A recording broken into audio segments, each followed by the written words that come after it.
Cast Resources. And we'd like to ask the question, when does missions mobilization begin in the life of a new disciple? When should missions mobilization begin in the life of that new believer? When should they start learning about and participating in the Great Commission? Well, perhaps one way to get at this is to compare seed planting with grafting, right? Seed planting, we know, you take the seed, whatever's in that DNA, that's what you're going to get. Grafting, however, is a whole nother thing. You've got an existing tree and you take a branch of something you really want and you try to splice that into the tree, and it's a difficult procedure that often doesn't really take. So that caused us to ask the question, when does missions mobilization begin? When should missions mobilization begin in the life of a new believer?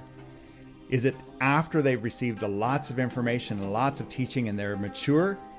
Is it at that point that we try to get them to think about, pray about, give to, go to the nations? That seems very much like grafting things in later.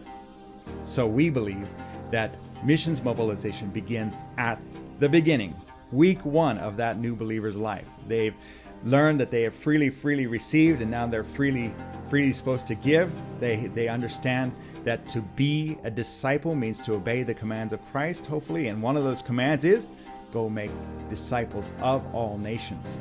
So they can be, from the beginning, learning how to reach the lost in their city, but also begin to think about the nations on God's heart and pray for them from wherever they're at.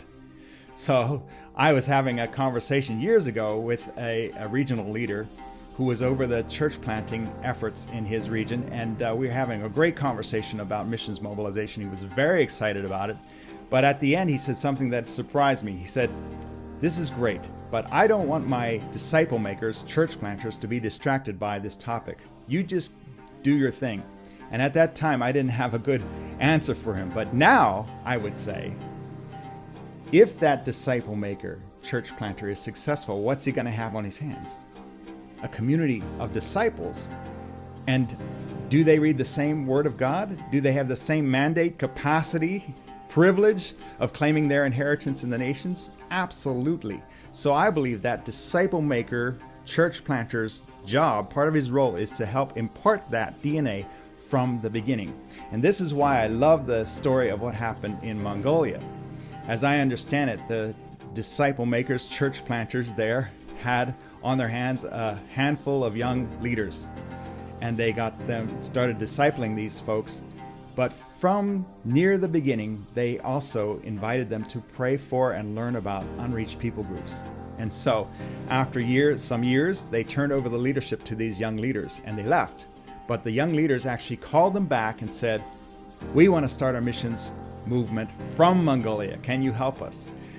So we have seen that you can do it, we can do it. We have the same mandate and the same responsibility. Come and help us. And now some researchers have said that Mongolia is the #1 per capita sending nation in the world. It takes about 222 believers to produce one cross-cultural missionary. Whereas in my country, it's over 2,500 believers for every one cross-cultural long-term worker. So when does missions mobilization start?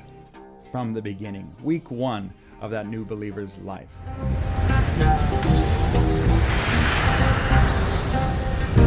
Mentoring missions advocates. This is globalcastresources.com.